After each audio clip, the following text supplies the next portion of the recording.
اسلامی تاریخ کی مضبوط ترین سلطنتوں میں سے ایک سلطنت ایوبی سلطنت تھی۔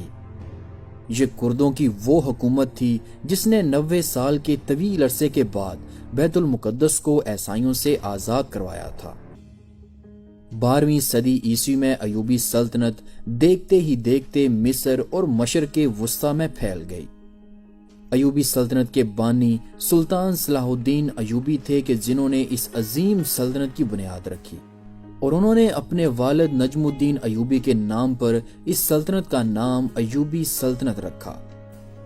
سلطان نور الدین زنگی کی وفات کے بعد سلطان صلاح الدین ایوبی نے سلطان ہونے کا اعلان کیا، اور یوں اس عظیم سلطنت کی شروعات ہوئی۔ سلطان بننے کے بعد سلطان صلاح الدین ایوبی نے یورپ کے عیسائی بادشاہوں کو بھی عرب کی سرزمین سے نکال دیا۔ سلطان نے اسلامی تعلیم کو عام کرنے کے لیے مدرسے تعمیر کرائے اور تجارت کو بھی باہم عروج تک پہنچایا۔ اس سلسلے میں مسلمانوں نے یورپ کے ساتھ تجارتی معاہدے بھی کیے۔ سلطان ایوبی کے دور میں مسلمانوں نے سائنس اور طب کے شعبے میں کافی ترقی حاصل کی۔ غرض یہ کہ سلطان صلاح الدین ایوبی نے سلطنت کو مضبوط کرنے میں کوئی کمی نہیں چھوڑی تھی، لیکن سلطان ایوبی کی وفات کے بعد ان کی یہ سلطنت زیادہ دیر قائم نہ رہ سکی، کیونکہ ان کی وفات کے بعد کوئی لائق ایوبی سلطان تخت نشین نہ ہو سکا۔ ایوبیوں کی ایک جانب منگول حملہ آور تھے، جبکہ مغرب میں صلیبیوں کے حملے کا بھی خطرہ رہتا تھا۔ اسی دوران صلیبی کمانڈر لوئس ثانی 1800 جنگی کشتیوں کو لے کر جزیرہ سائپرس پہنچا، اور اس نے ایوبی سلطنت کو ختم کرنے کے لیے منگولوں سے مدد کی درخواست کی، لیکن منگولوں نے اس پیشکش کو کچھ زیادہ اہمیت نہ دی۔ منگولوں سے مدد نہ ملنے پر صلیبی کمانڈر اپنی فوج کے ساتھ ایوبی سلطنت پر حملہ آور ہوا۔ ان صلیبی حملہ آوروں کو روکنے کے لیے سلطان الصالح اپنی فوج کے ساتھ دمشق پہنچے، لیکن اس دوران سلطان الصالح بیمار پڑ گئے، جس پر ان کی بیوی نے فوج کی کمان کو سنبھالتے ہوئے صلیبیوں سے جنگ جاری رکھی اور بالآخر عیسائیوں کو شکست ہوئی۔ لیکن اس جنگ کے دوران سلطان الصالح وفات پا چکے تھے، جس کے بعد ان کا بیٹا المعظم توران شاہ ایوبی سلطنت کا نیا سلطان بنا۔ مملوک جنرلز نے عیسائیوں کے خلاف جنگ میں سلطان الصالح کا ساتھ دیا تھا، لیکن نئے سلطان المعظم نے مملوک جنرلز کو اس کے عہدے سے ہٹا دیا، جس سے ان کے خلاف مملوکوں نے بغاوت کی، اور اس بغاوت کے دوران ہی 1251 عیسوی کو سلطان توران شاہ کو قتل کر دیا گیا۔ مملوک جنرل عز الدین ایبک نے نئے سلطان اشرف ثانی کے خلاف جنگ کرتے ہوئے پورے مصر پر قبضہ کر لیا۔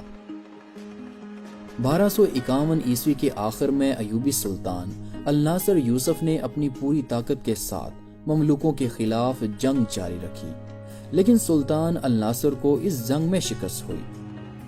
مارچ 1252 عیسوی کے آخر میں صلیبیوں نے مملوکوں کو ایوبی سلطنت کے خلاف جنگ میں مدد دینے کا وعدہ کیا، لیکن ایوبی سلطان نے مملوکوں سے ایک معاہدہ کرتے ہوئے مصر اور فلسطین پر مملوکوں کی حکومت کو تسلیم کر لیا، اور یہاں سے ایوبی سلطنت کا زوال شروع ہوتا ہے۔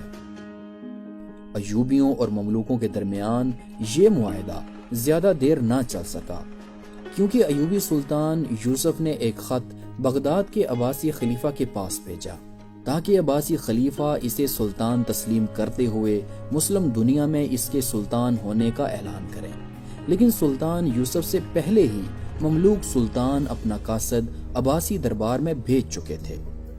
لیکن اس سے پہلے کہ دربار خلافت سے کوئی جواب آتا، مملوک سلطان اس دوران وفات پا گئے، جس کے بعد ان کا 15 سالہ بیٹا منصور تخت نشین ہوا۔